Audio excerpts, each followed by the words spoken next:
Ақмола облысы Целиноград ауданы Ақмола ауылында Алжир мұражайы бар. Мұражайда 1937 жылы халық жауларының жұбайларына арналған Алжир лагері ашылып, бүкіл Кеңес одағының түкпір-түкпірден ешбір кінәсі жоқ әйелдер тағдырының тарихын сипаттайтын жәдігерлері сақталған. Саяси қуғын-сүргін және тоталитаризм құрбандарының Алжир мемориалдық мұражай кешенінің тәуелсіздіктің 20 жылдығына орай азаттықтың азап жолы атты көрмесі болды. Іс-шараны мұражайдың директоры Болат Жүнісбеков ашты.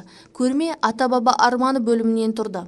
Бұл бөлімде ашаршылықтың азасы, атом тозағы, тіл мен дәстүр мазағы және қуғын-сүргін қасіреті, ауған қайғысы, арал апаты тақырыптары бойынша жинақталған материалдармен таныстырды.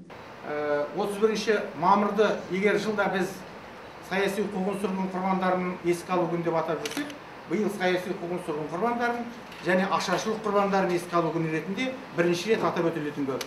Ал жалпы 31 мамыр елімізде 15 рет осы биыл 2012 жылы атап өтіледі. Ашаршылықтың халқымыздың басына түсірген қандай азабын, қандай қайғысын бізде қазір көп жазып та жатыр, айтып жатыр. Бірақ мына бір деректерден көруге болады. Мәселен, Мұстафа Шоқай сияқты халқымыздың біртуар ұлдарының қалдырған естелігінде 26 жылда қазақтың саны 6.678.000-нан астам екен. Ал енді кейіннен 31-33 жылғы деректер бойынша 37 жылғы нәтижені шығарған кезде қазақтың саны 2.181.000 ғана қалған. Бұл сонда екі еседе жуық азайып кеткенін көрсетіп тұр. Сол сияқты бұл тақтадан сіздер атақты өздеріңіз білетін Бесеудің хаты, Ғабит Мүсіреповтің Голощекинге жазған хаты, сол сияқты мына ОГПУ деген болған, Объединенный государственное политическое управление деген. Жаңа біріккен саяси басқарма дейді. Бұл жаңағы бүгінгі кешегі КГБ-нің бастамасы. Осында халықтың жағдайы қалай болып жатқаны туралы ОГПУ-дың өзі жаңағы жандарды тіркене отырып, жоғары жаққа күн сайын ақпарат беріп жатқан. Біз осы Алжирге арнаған ескерткішті көру арқылы сол әйелдердің тағдырын, сонымен қоса солардың бала-шағаларының тағдырын, бүгінгі үзіліп келген көңілдегі қаяулардың бейнесін, сонымен қоса олардың жары, әкесінің, шешесінің қасіреттерін еске аламыз. Түрмелердің елі неге атанды? Қазақтың бақытына бағаланған атақты Сарыарқа түрмелердің елі ретінде дүниежүзіне танылып отыр. Неге? Соның барлығы бізді ойландыруға тиіс. Алдағы уақыттағы үлкен жұмыстың бірі сол тағдырларға дұрыс баға беру керек. Қазір науқанмен біреу ілгері, біреу ұмытылып жатқан жайы бар. Біз сол қараңғы тағдырларға сәуле түсіру арқылы, олардың көзқарастарын талдау арқылы, мына еліміздің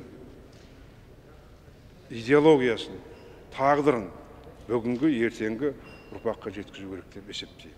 Сонымен қатар іс-шара 1937 жыл ерте солған гүлдер бейнебаянының және де қазақ, орыс, ағылшын тілдеріндегі Алаш Алжир 2 томдық кітабы мен Алжир мұражайының веб-сайтының тұсаукесерімен жалғасты. Алжир сайтынан Алжир лагері туралы керекті мәліметтерді алуға болады. Бар материалдар осында жинақталған. Ең бастысы бір атап айтатын нәрсе, былтырғы жылы күзден бастап біздің мұражайда күрделі жөндеу жұмыстары жүргізілді. Ол жөндеу жұмыстарына Астана қаласының әкімдігі тікелей қолдау көрсетті. Соның арқасында кейбір олпы-солпы тұстары болса, біздің ғимаратымыз жаңаша киім киіп, жаңаша өрнекпен, жаңаша ашылып отыр. Осыған орай мұражайдың ұжымы сіздердің алдарыңызға